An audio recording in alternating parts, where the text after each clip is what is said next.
The Great Council chamber of Nexus Prime had never felt so tense. 12 different species sat around the massive circular table, each representative more worried than the last. The air recyclers worked overtime, trying to manage the mix of atmospheres, needed for everyone to breathe, but they could not clean away the fear that filled the room. Ambassador Zethkari of the hegemony stood at the center podium, his tall frame casting shadows across the polished floor. His blue skin seemed darker than usual, and his 4 eyes moved constantly as he looked at each council member. In his hands, he held a datapad that contained what he called the most important evidence the galaxy had ever seen. Fellow council members, Zethkari began, his voice carrying the weight of authority that had made the hegemony the most powerful force in known space. We face a threat unlike any we have encountered before. Not from some ancient evil or unknown disease, but from a species we once welcomed into our civilized galaxy. The other representatives shifted in their seats. Some leaned forward with interest, others seemed to pull back as if the very words might harm them. The Altarian delegate, her crystal body reflecting the chamber's lights in rainbow patterns, made a soft humming sound that meant deep concern in her language. Humans, Zethkari continued, have become a problem we can no longer ignore. He activated the holographic display above the table. Images appeared showing human settlements on dozens of worlds, human ships traveling through space, and humans working alongside other species. To most eyes, the pictures looked peaceful, even pleasant. But Zethkari saw something else entirely. Look at these images carefully, he said, pointing to a picture of humans working with the insectoid Chithari. What you see here is not cooperation. It is contamination. The humans have convinced the Chithari that they deserve equal treatment, equal respect, equal voice in galactic affairs. The Vorthak representative, a being that looked like a cross between a tree and a spider, made clicking sounds of displeasure. The Chithari are a pest species. They breed too quickly and consume too many resources.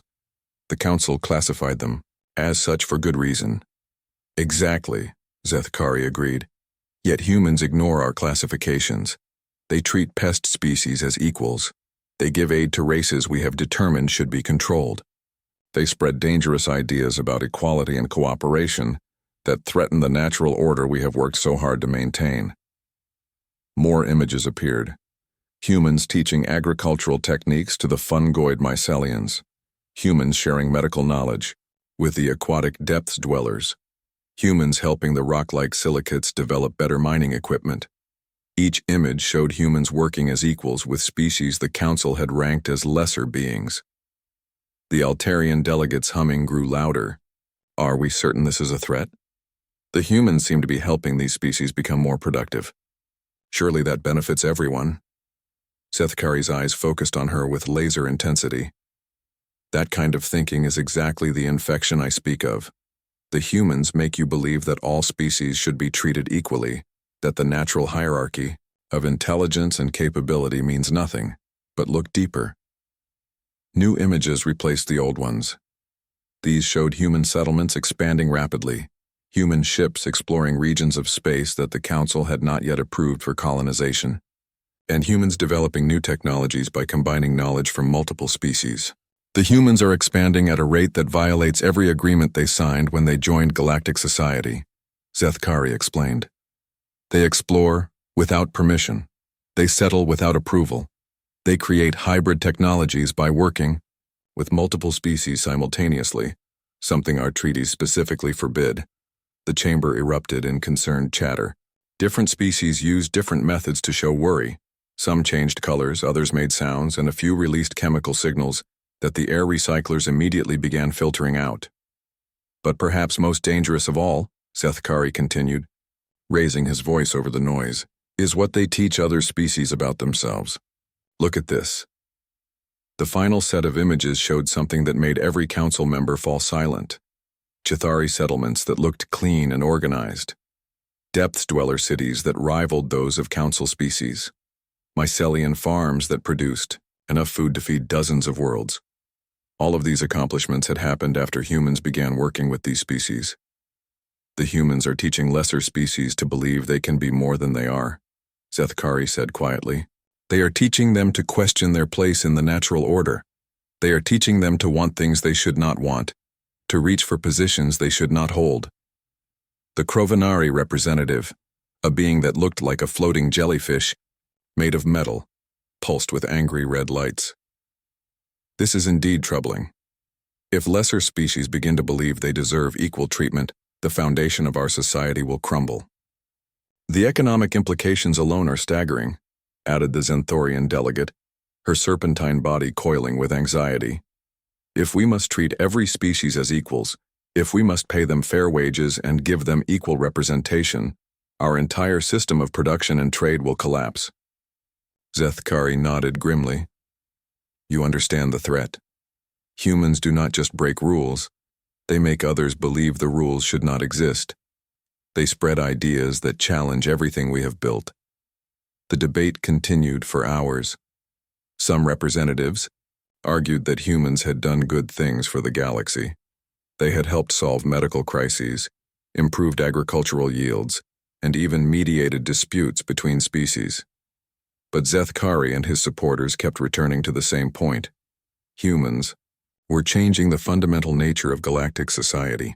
We must decide, Zethkari finally declared. Do we allow this human infection to spread until every lesser species believes it deserves equality? Do we watch as they teach others to question our authority and wisdom? Or do we act now to preserve the order that has brought peace and prosperity to the galaxy? The vote was closer than Zethkari had hoped, but fear won in the end. 7 species voted to take action against humanity. 4 voted against, and 1 abstained. It was enough.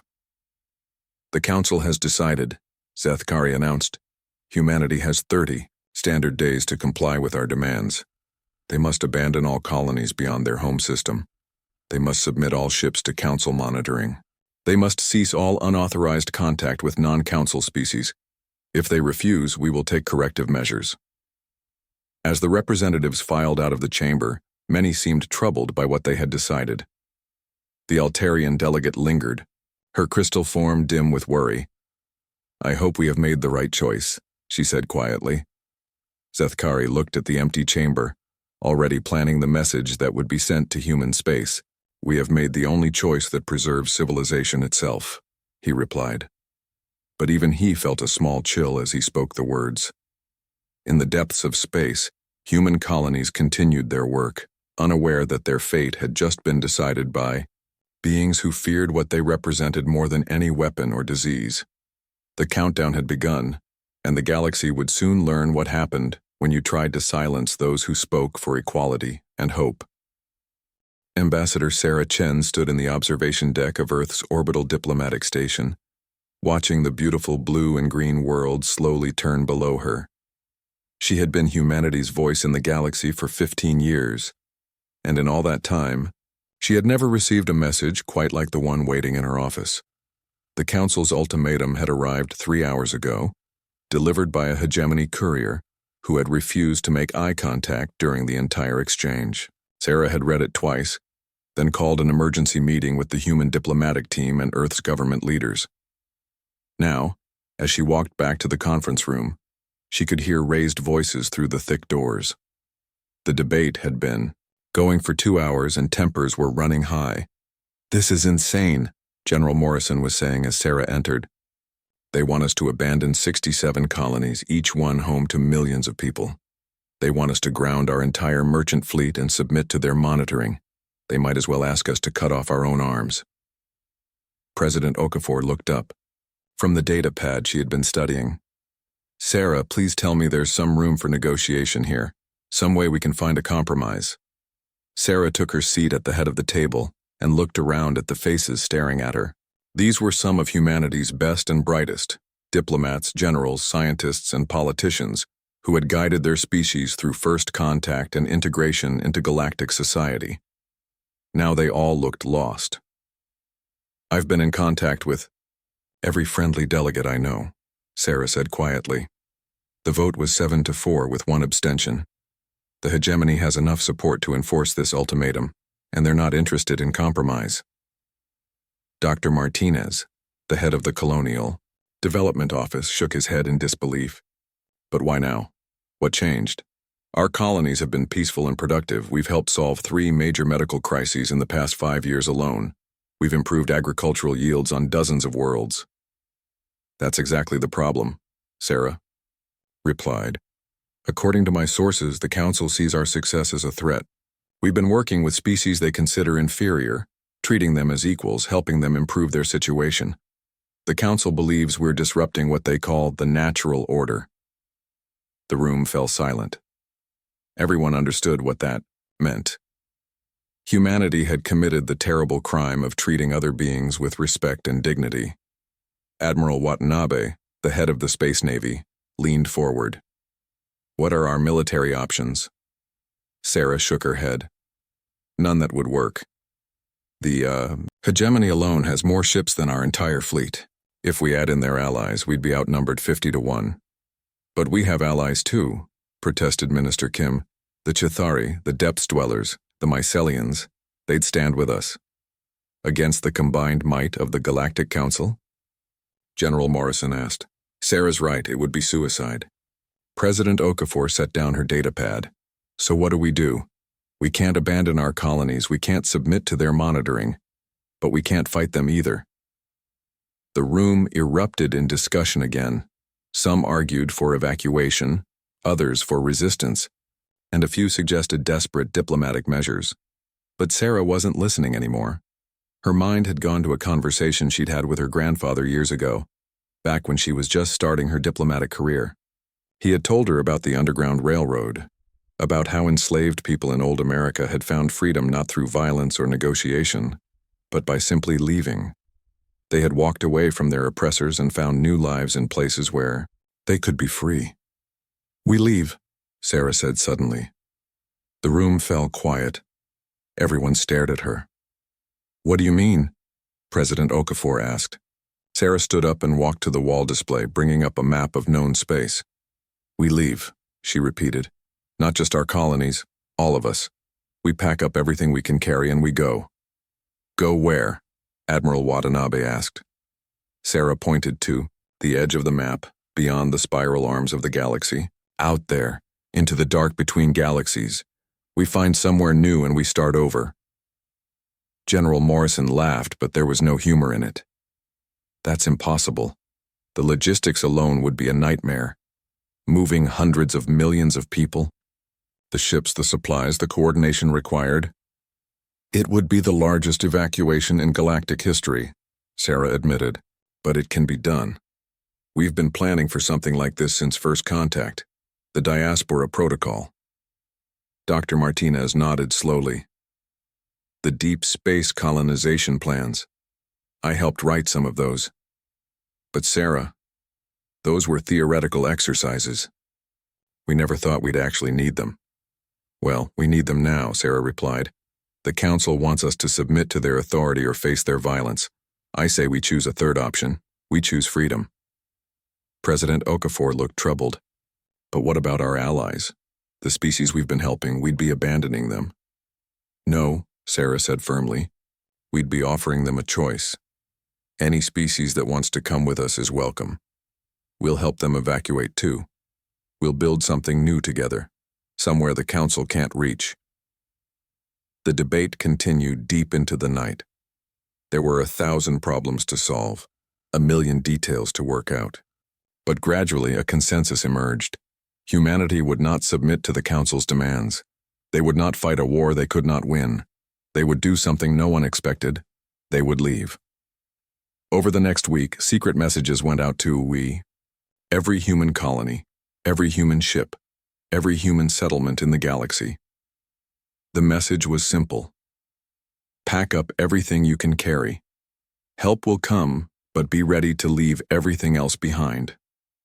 But the most important part of the plan was the silence. No communications with the Council, no responses to their messages, no negotiations or explanations. Humanity would simply stop talking to the beings who had decided their fate without truly understanding who they were. The Chitauri were the first to receive the offer.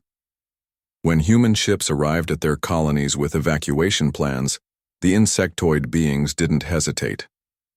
They had learned to trust humanity, and if humans said it was time to go, they would go. The depth dwellers came next, then the mycelians, then dozens of other species that humanity had befriended over the years. Each one made the same choice. They would rather face the unknown darkness between galaxies than live under the Council's idea of proper order. As the 30-day deadline approached, the galaxy watched in growing confusion. Human space had gone completely silent. No diplomatic messages, no trade communications, no responses to the Council's increasingly urgent demands. Ships moved through human space, but they ignored all attempts at contact. On the last day, Sarah Chen stood in the same observation deck where she had received the ultimatum. But now, instead of watching Earth, she was watching it disappear behind them. The evacuation had been successful beyond their wildest hopes. Not just humans, but 43 different species had chosen to come with them into the unknown. As their ship accelerated toward the galactic edge, Sarah felt a mix of sadness and hope. They were leaving behind everything they had built, but they were taking something more valuable: their principles, their dignity, and their right to treat all beings as equals. The Council had wanted silence from humanity. Now they would have it, but not in the way they had expected. Captain Maria Santos had been flying cargo ships between human colonies for 22 years, but she had never carried a load quite like this one. Her ship, the Wanderer's Dream, was packed with everything that made a human settlement work: atmospheric processors, hydroponic farms, medical equipment, and most importantly, the hopes of 3,000 colonists from New Geneva. The evacuation had been planned in absolute secrecy. For weeks, human ships had been moving through space on what appeared to be normal trade routes, but each one carried emergency supplies and evacuation plans instead of regular cargo. The Council's monitoring stations recorded the increased activity, but they thought it was just humans getting ready to submit to their demands. They were wrong. Maria's ship was just one of thousands making the same journey. Human vessels of every size and type had been quietly gathering supplies and people from across the galaxy. Passenger liners designed for luxury travel now carried families with nothing but the clothes they wore. Military ships meant for defense had been converted into transport vessels. Even small personal craft joined the exodus, carrying whatever they could. The most surprising part wasn't how many humans were leaving. It was how many others chose to come with them. As Maria's ship approached the rendezvous point near the galactic edge, she could see dozens of non-human vessels flying alongside human ones. Chitauri ships that looked like flying crystals moved in perfect formation with human cruisers. Depths dweller vessels that seemed more grown than built kept pace with human freighters. Even the slow, massive ships of the silicate people had somehow managed to join the fleet. "Captain Santos," came a voice over the communication system. "This is Admiral Chen aboard the New Horizon. Please take position in Convoy Section 7. We'll be jumping to the next waypoint in 30 minutes. Maria smiled as she recognized the voice. Sarah Chen had given up her position as ambassador to help coordinate the evacuation. Her diplomatic skills were proving just as valuable in organizing the largest movement of people in galactic history. The evacuation was working because of careful planning and the help of humanity's friends. The Chitauri had offered their crystal caves on the edge of council space as hiding places for supplies. The depths dwellers, who were excellent at moving, unseen through space, served as scouts and guides. The mycelians had grown special emergency food supplies that could keep people alive during the long journey to unknown space. Most importantly, none of these species had told the council what was happening. They had learned to trust humans, and they kept human secrets even when council investigators came asking questions. The jump to the next waypoint went smoothly. Maria found herself in a convoy with ships from dozens of different species, all heading toward the same goal: freedom from the council's restrictions. She opened a communication channel to the ship flying next to her, a Chitauri vessel called Harmony of Purpose. "Hello, neighbors," she said, using the simple trade language that most species understood. "How are you doing over there?" The response came back in the musical tones that Chitauri used for speech, translated by her ship's computer. "We are well, friend Maria. Our younglings are excited about the adventure. They have never been to the dark between stars. None of us have, Maria replied. But we'll figure it out together. That was the spirit that kept the evacuation going. Humans and their allies were heading into completely unknown territory, leaving behind everything familiar. But they were doing it together. They had faith that cooperation and friendship would see them through whatever challenges waited in the darkness. The Council's monitoring stations were starting to notice that something was wrong. Human space seemed emptier than it should be. Trade routes that normally carried thousands of ships each day were almost deserted. Entire colonies had gone silent, not responding to any communications. At first, the Council thought humans were just being stubborn. Maybe they were having one last protest before accepting the ultimatum. But as the days passed and the silence continued, some Council members began to worry. Perhaps we should send investigation teams, suggested the Altarian delegate during an emergency session. Something unusual is happening in human space. Zethkari dismissed her concerns. They're trying to make us think they have other options. It's a negotiation tactic. When the deadline passes, they'll submit like all the others have. But humans weren't negotiating, they were leaving. The final phase of the evacuation was the most dangerous. The largest colonies, including Earth itself, had to be emptied without the Council noticing. This required perfect timing and the help of every species that had chosen to join the exodus. Depth-dweller ships, almost invisible to most sensors, moved through the Sol system carrying the last refugees from Earth. Chitauri vessels used their natural ability to hide among asteroid fields to transport colonists from the outer worlds. Even the proud Zenthorian merchants who had always claimed neutrality quietly provided extra ships when the evacuation fleet ran short. The Mycelians proved especially valuable during this phase. Their spores could be used to create temporary atmospheric barriers, allowing people to survive in space for short periods if their ships were overcrowded. They also grew special plants that could process waste and create oxygen, turning cargo holds into livable spaces for refugees. Maria found herself commanding a small group of ships carrying the last evacuees from Mars. As they left the red planet behind, she looked back at the cities that humans had spent centuries building. Soon, the Council would find those cities empty, with only automated messages explaining why. "We are not abandoning our principles," the message would say. "We are taking them somewhere they can flourish." The rendezvous point for the final jump was in a nebula beyond the galaxy's edge, a place where Council ships rarely went. As Maria's group approached, she gasped at what she saw. Thousands of ships from dozens of species filled the space around them. Humans and their allies had come together in the darkness, ready to journey to places no one had ever seen. "Admiral," Chen's voice came over the fleet communication system. "Friends, allies, fellow travelers, today we take the final step. Behind us lies everything we've known. Ahead of us lies everything we hope to build. We go together, as equals, to create something new." The ships began to move as one, their drives creating a brilliant light show against the dark of space.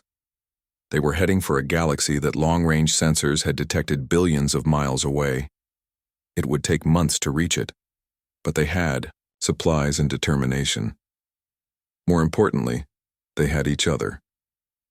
As the evacuation fleet jumped into hyperspace, heading for their new home, human space fell completely silent. The Council had wanted to control humanity, but instead they had lost them entirely.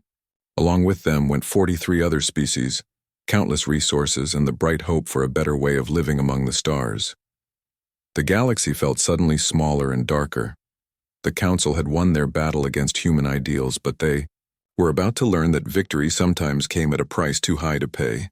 Ambassador Zethkari stood at the viewing port of his private ship, watching the empty docking bay of New Geneva Station. 3 months had passed since the human ultimatum expired, and he was finally seeing the results of the Council's victory. The station that had once bustled with activity from a dozen different species was now completely silent. His security team had already swept through the facility. Every piece of valuable equipment was gone. Every data storage unit had been wiped clean. Every research laboratory had been emptied of its contents. The humans had left behind only empty rooms and automated messages that played on repeat. "We thank the galaxy for the opportunities we were given," the message said in perfect galactic standard. "We hope you find the order you were looking for." The messages were polite, even respectful, but they made Zeth Kari feel strangely uncomfortable. He had expected anger, demands for negotiation, or desperate pleas for mercy. Instead, he found only silence and courtesy, as if the humans were simply saying goodbye to an old friend they would probably never see again. "Sir," called Lieutenant Vex from across the station's main command center, "you need to see this." Zeth Kari walked over to where his aide was studying a holographic display. It showed the economic reports that had been coming in from across Council space for the past month. The numbers were not good. "The Kepler trade route has completely collapsed," Vex reported. "Without human cargo ships to carry goods between the rim worlds and the core systems, shipping costs have increased by 300%. Several smaller species are having trouble getting essential supplies." Zeth Kari frowned. He had known that humans carried a lot of cargo, but he hadn't realized how much of the galaxy's economy depended on their efficient transport systems. Human ships were fast, reliable, and their crews had a reputation for treating every cargo delivery as if lives depended on it. "What about the other routes?" "Similar problems everywhere," Vex continued. "The humans didn't just carry cargo. They maintained navigation buoys, provided emergency rescue services, and ran most of the galaxy's deep space communication relays. With them gone, interstellar commerce is becoming much more expensive and dangerous." The lieutenant activated another display showing medical research facilities across Council space. "It's even worse in the science sectors. 17 major research projects have been abandoned because they depended on human expertise. The cure for Vorthak bone rot was almost finished, but the lead researcher was a human xenobiologist. All her work is gone." Zeth Kari felt a cold sensation in his stomach. The Vorthak were his own species, and bone rot was a disease that killed thousands of them every year. He had not known that humans were working on a cure. But the worst news came when Vex showed him the reports from the species that humans had been helping directly. The Chithari settlements that had looked so prosperous in the Council's evidence files were now struggling. Without human agricultural advisors, their farms were failing. Their young were going hungry. "The Depths dwellers have withdrawn from all Council activities," Vex reported. "They say they no longer trust our judgment. The Mycelians have stopped providing their special fungi to Council research facilities. Even some of our own member species are asking uncomfortable questions about why we let the humans leave." The tour of empty human facilities continued for days. Every station, every research base, every diplomatic outpost had been evacuated with the same quiet efficiency. The humans had taken everything they could carry and destroyed everything they couldn't, making sure that no one could benefit from, forcing them to leave.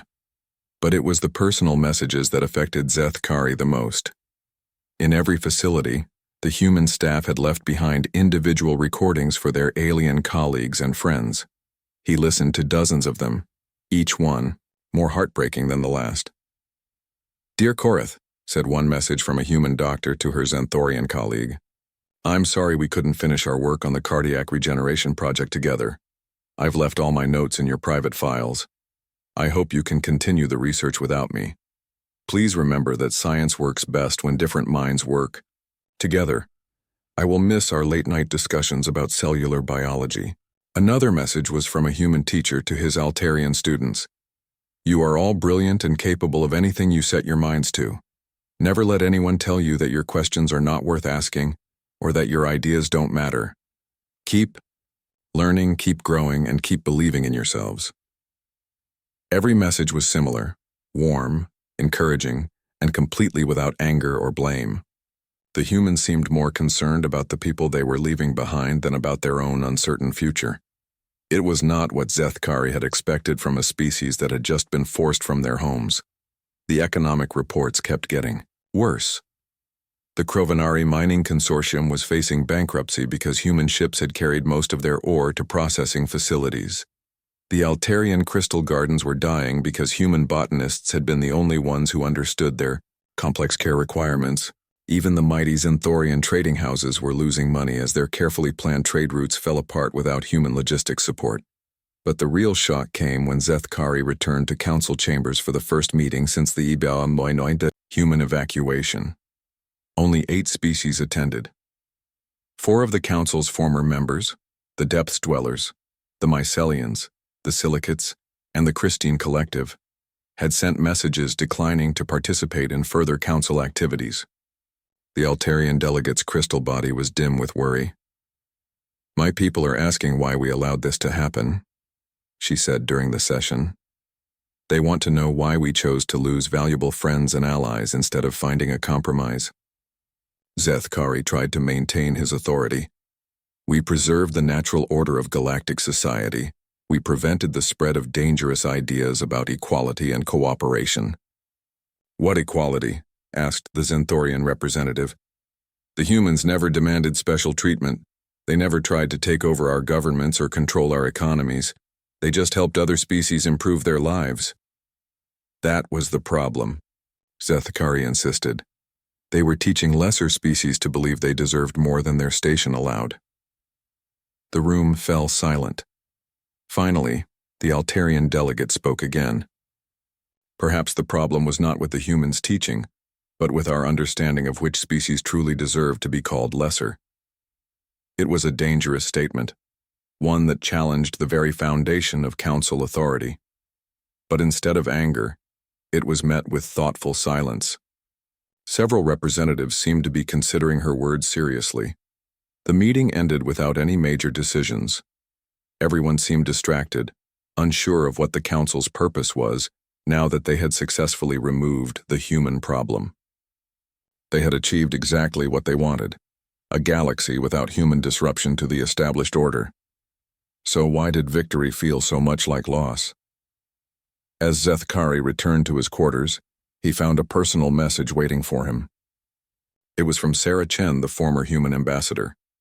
He almost deleted it without reading, but curiosity got the better of him. "Dear Zethkari," the message began, "I wanted to thank you personally for helping us make this decision. We might have spent decades trying to work within a system that didn't really want us, compromising our principles and abandoning our friends to gain acceptance. Your ultimatum showed us that we needed to choose between being true to ourselves and fitting into your vision of proper order.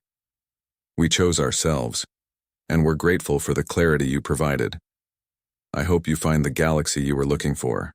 Zethkari stared at the message for a long time, trying to understand why it felt more like a defeat than the human evacuation itself.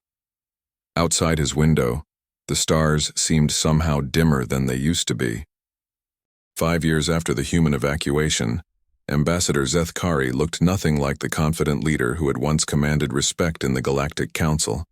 His blue skin had grown pale, his 4 eyes were constantly tired, and his once proud posture had bent under the weight of consequences no one had foreseen. The plague had started small, just a few cases of respiratory distress among the Vorthak colonies. But it spread quickly, jumping from species to species with a speed that terrified medical experts across the galaxy. Within months, it had reached every corner of council space, affecting dozens of different races in ways that no single species doctors could understand. "The death toll is now over 200 million, reported Dr. Kelthis, the council's chief medical advisor. Her crystal body flickered weakly as she spoke, the disease having affected her people as well.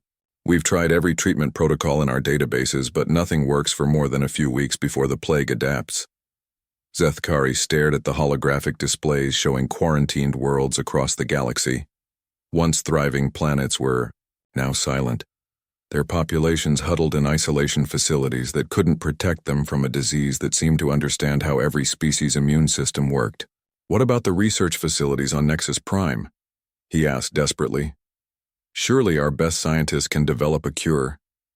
Dr. Kelthis's form grew even dimmer. "That's the problem, Ambassador. Our best xenobiologists, the ones who understood how diseases affect multiple species, were human. They took all their research with them when they left." The words hit Zethkari like a physical blow. He remembered the reports from abandoned human facilities, how they had taken everything of value when they evacuated. At the time, it had seemed like spite.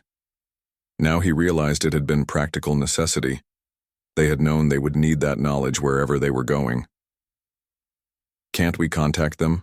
suggested Minister Vorth, the Crovenari representative who had replaced 3 others, lost to the plague. "Surely they would help us for humanitarian reasons." Zethkari almost laughed at the irony. "We've been sending messages to the galactic edge for 3 years. No responses. Our long-range sensors occasionally detect signals from beyond the spiral arm, but we can't decode them and they don't acknowledge our transmissions." The truth was even worse than he admitted. The Council had sent dozens of ships toward the region where they thought humans had gone, but none had returned. Space beyond the galactic edge was vast and dangerous, full of radiation storms and gravitational anomalies that made exploration nearly impossible. The humans and their allies had vanished into that darkness as completely as if they had never existed. "What about the species they took with them?" asked the Altarian delegate, her own crystalline structure showing cracks from the stress of recent years. "The depths dwellers, the Chithari, some of them might have stayed behind." "All gone," Zethkari confirmed.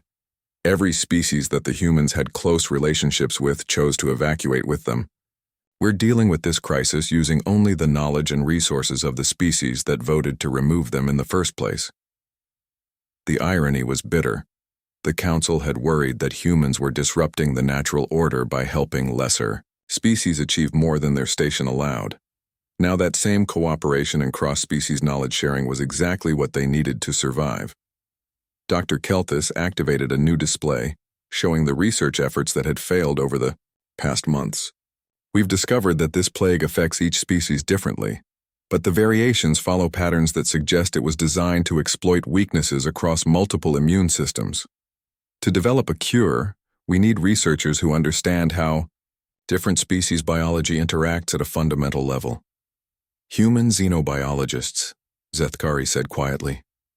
"Human xenobiologists," she confirmed. They were the only ones who really studied how different species could work together biologically. The rest of us have always focused on our own people's medicine. The meeting continued with more reports of failure and desperation.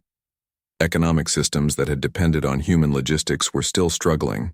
Scientific research had slowed to a crawl without human cross-species expertise. Even basic interspecies communication had become more difficult without human translators who had bothered to really understand the cultures behind different languages.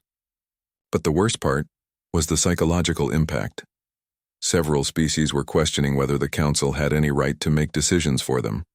The idea of self-determination that humans had represented was spreading even in their absence, causing political instability across Council space.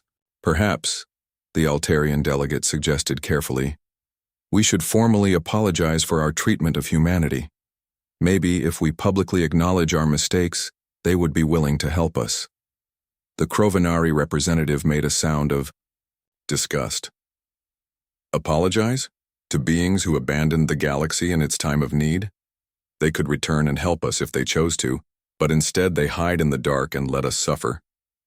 Zethkari wanted to argue, but he found he couldn't. Part of him still believed that the Council had been right to preserve the established order. But another part, growing larger every day, wondered if the humans had simply been too proud to accept their proper place in galactic society. The debate was interrupted by an urgent communication from the edge of Council space. A long-range patrol had detected something that made everyone in the room freeze. "Sir," came the voice of the patrol commander, "we're picking up massive energy signatures from beyond the galactic rim. Whatever's out there, it's big, much bigger than anything we've ever built." The holographic display shifted to show sensor readings that didn't make sense. Power outputs that dwarfed entire star systems, construction projects that seemed to span multiple solar systems, signs of a civilization that had grown far beyond what anyone thought possible in just 5 years. "Could it be them?" whispered Minister Vorth. Zethkari stared at the readings, feeling a mix of hope and terror. If it was the humans and their allies, they had clearly thrived in their exile. They had built something magnificent in the darkness beyond the galaxy, but they had also chosen to remain silent while Council space suffered. "Send a message," he ordered. "Full diplomatic protocols. Tell them about the plague. Ask for help. Offer any terms they want." The message was sent using the most powerful transmitters in Council space, broadcasting toward the energy signatures that might represent humanity's new home. It contained everything: apologies for past treatment, detailed information about the plague, offers of trade agreements and alliance treaties, even suggestions that humans could return to their old territories with full autonomy. The response came back 3 days later. It was simple, transmitted on an open frequency that anyone in the galaxy could receive. Message received and understood. The Free Alliance of Independent Worlds acknowledges the Council's request for assistance. After careful consideration by all member species, we regret that we cannot provide the aid requested. Our medical researchers are currently focused on projects that benefit our own people and allies. We wish the Galactic Council success in resolving their current difficulties. No further communications are necessary. The message was signed not by Sarah Chen or any individual human, but by the Democratic Assembly of the Free Alliance, representing dozens of species that had once been part of or allied with Council space. Zethkari read the message 17 times, looking for some hint of negotiation or compromise, but it was as final as the human evacuation had been: polite, professional, and absolutely closed to further discussion. The humans and their allies had built something new in the darkness beyond the galaxy.